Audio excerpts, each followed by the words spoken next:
So, Your Honor, we would move for a judgment. I can't hear you. Is that microphone on? I think it is. Okay, either you're too tall or it's too short, one or the other. So. Your Honor, at this point, we would move for a judgment of acquittal.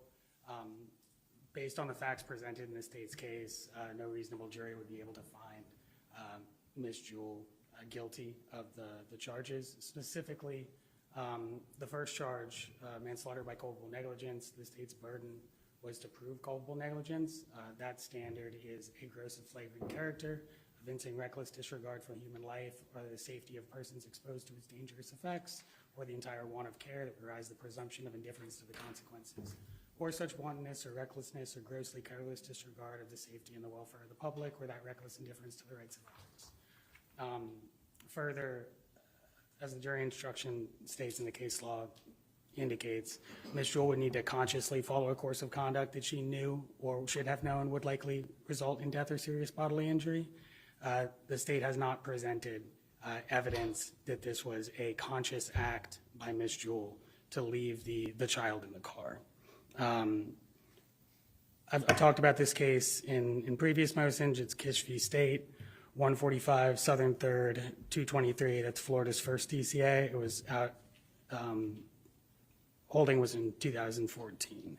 In that case, a mother changed her children's bus route from her home to the father and the stepmother's house.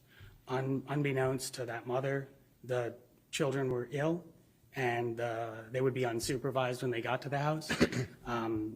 There was a trial on that. The children became very ill.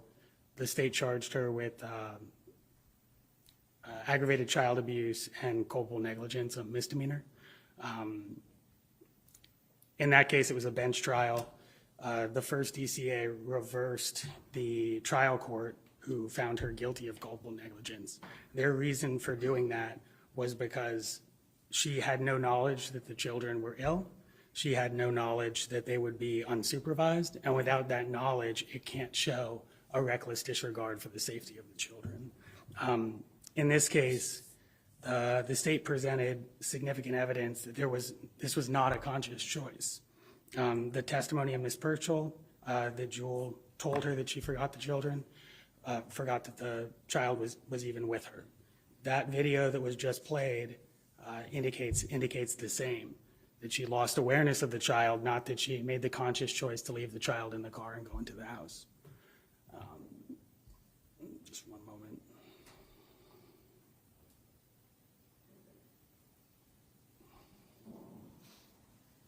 In addition, Ms. Page testified that she was the one that loaded Aria into the car, put the diaper bags and everything back there. There has been testimony of things that could have distracted Ms. Jewell that has come out in the state's case. And for those reasons, we don't believe that this was a conscious choice, and we don't believe a jury would be able to find that this was a conscious choice. In addition, culpable negligence, it's not just considering what happened on this day. We would need to look at the totality of the circumstances. That's the history that Ms. Jewell had with the child, the history with the family, her history of care. There's a couple cases that talks about that. One is Getzi v. State, 193 Southern 2nd, 679 out of the 4th DCA from 1966, and Tipton v. State, Florida Supreme Court case, found it 97 Southern 2nd, 277. In Getzi, it's a man that was playing with a loaded firearm around his wife that he had got for Christmas. I believe he had been drinking. He was playing with the hammer of it, sat down on his wife's lap, and accidentally shot her, killing her. When the court evaluated that case, they looked at his care for his wife, their history together and whatnot, and found that this one isolated incident was not enough to show a reckless disregard for the safety of his wife. Similarly, there's Walsingham v. State, that's 272 Southern 2nd, 215. I believe it's a Florida Supreme Court case out in holding on 1973. That a father shot his child with a gun after he'd been consuming some alcohol. there was testimony presented that the child was very close with the father, and that was not found to be culpably negligent. So in this case, the state's witnesses explained that Ms. Jewell was an exceptional babysitter. She regularly played with Aria during the course of the time that they were together. The parents never had any issues with Ms. Jewell until this incident happened. In fact, they sought her out to ensure that she could be the babysitter.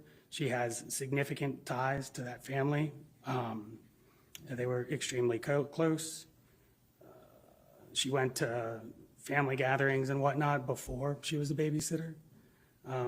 And both parents agree that Ms. Jewell, prior to that day, took exceptional care of Aria. In addition, looking at the evidence that was presented of her demeanor when law enforcement arrived, she was extremely distraught, was crying uncontrollably. Ms. Page testified when Mrs. Jewell realized that Aria was still in the car, rushed towards the car, threw her out of the way to try to get into the vehicle.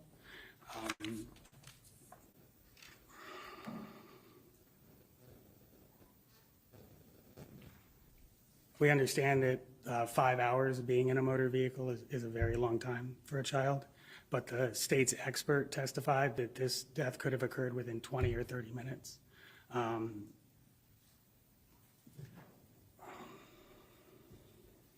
So all of these factors the court needs to take into consideration when determining whether this is culpably negligent or not. And the jury would need to take that into consideration too.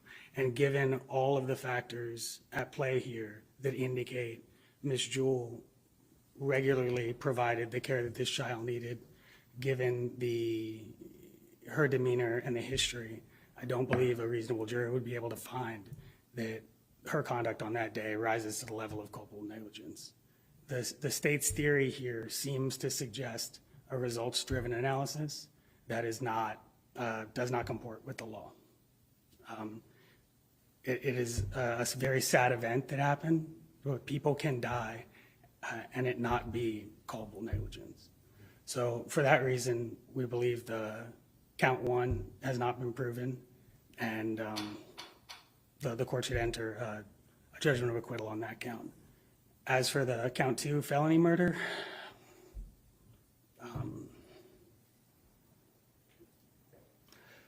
this felony murder was predicated on leaving a child unattended in a motor vehicle, which we have a motion pending to insert a mens rea into that. But if a mens rea is not inserted, that would be basically a strict liability felony murder, which there's a case, Mahan v. State, it's 377 Southern 2nd, 1158, Florida, 1979, out of the Florida Supreme Court. In that case, it talks about the constitutionality of felony murder, and specifically it states that felony murder is constitutional because the intent for the underlying felony will transfer up to the murder. In this case, without an intent element, there is nothing to transfer, which indicates that this is probably not a correct felony to predicate for felony murder.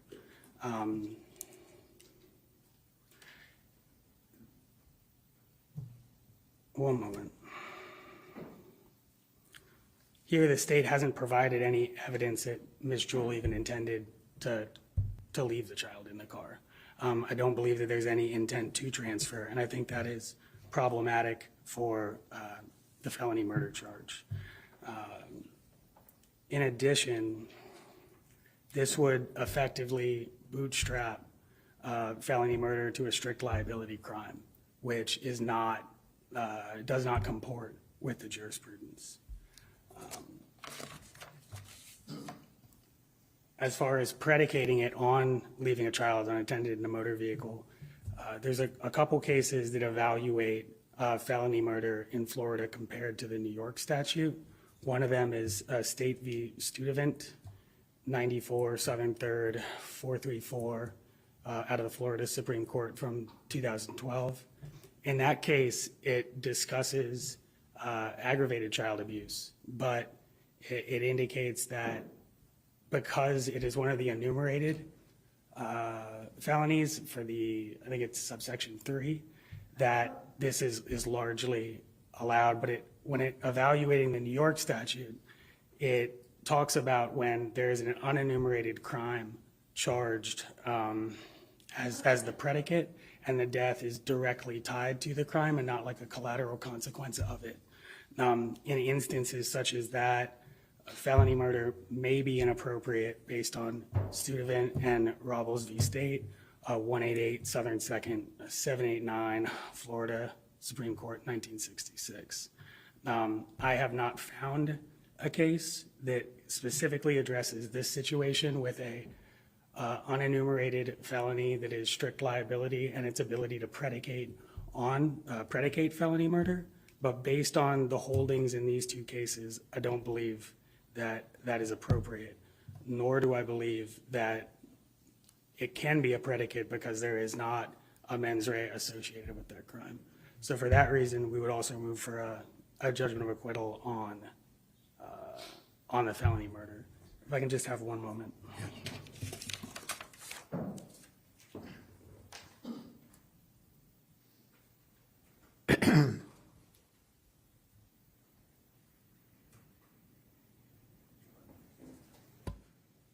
Further, we would move for a judgment of acquittal on count 3 as well. We have filed a motion in this case explaining our belief that it requires her to knowingly leave a child in a car based on the plain language of the statute and the jurisprudence.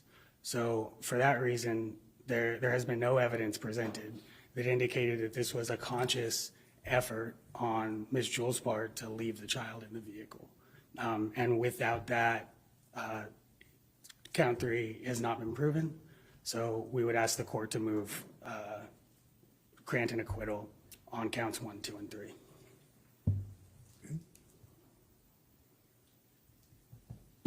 Anything else? That's all I got. State? Thank you, Your Honor. Taking the facts in the most favorable light to the state has shown a prima facie case as to counts 1, 2, and 3. Starting first with count 1, Taylor v. State, 363 Southern 3rd, 126. It's the first DCA 2023 is the controlling case, and it discusses the jury instructions.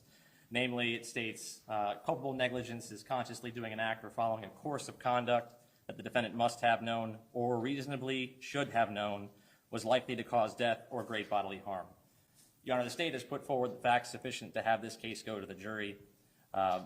The defense seems to argue that phantom elements adding a level of intent as to both counts 1 and 3.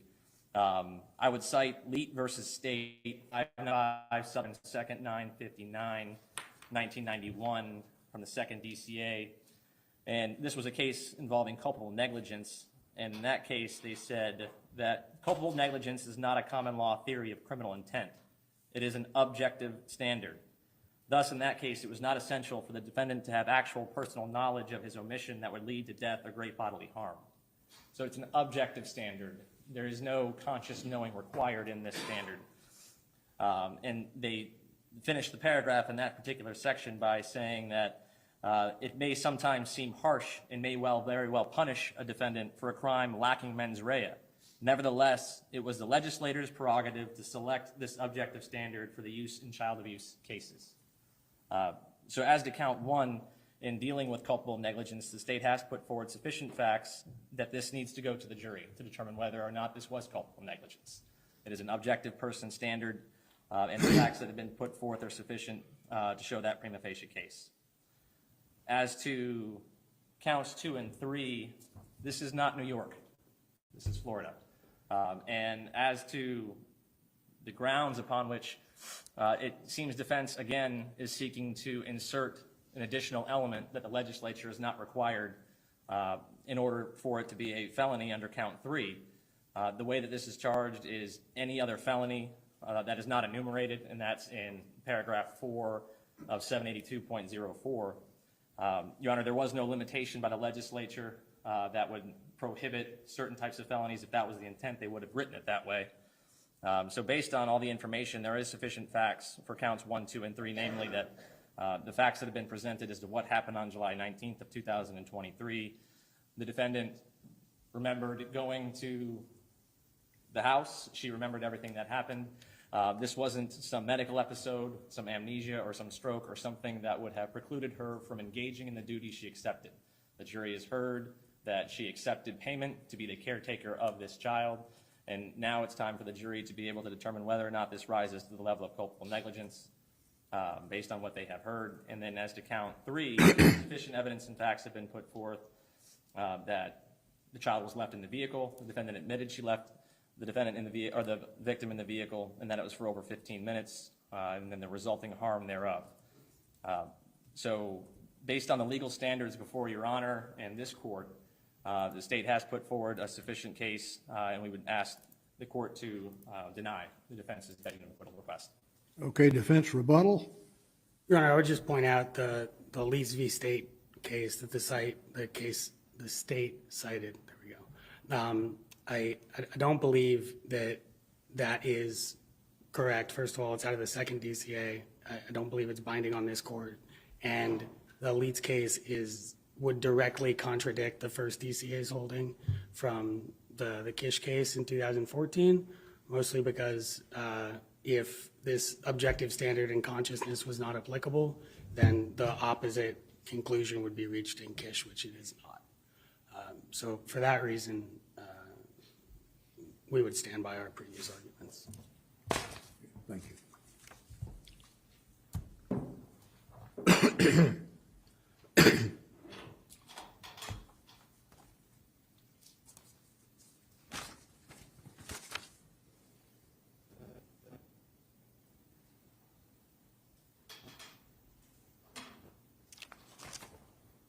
Okay, with regard to all 3 counts, I do find that each of those counts does present a question for the jury.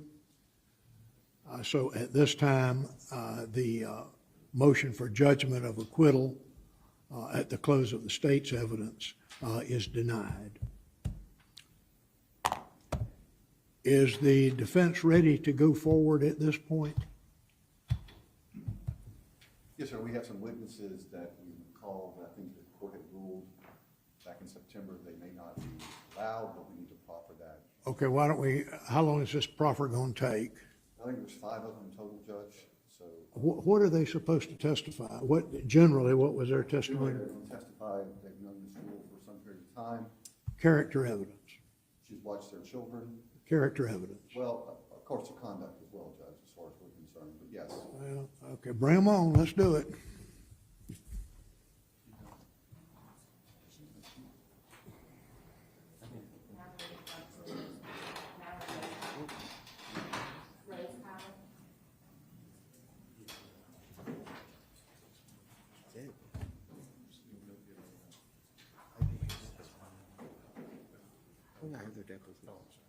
No, no.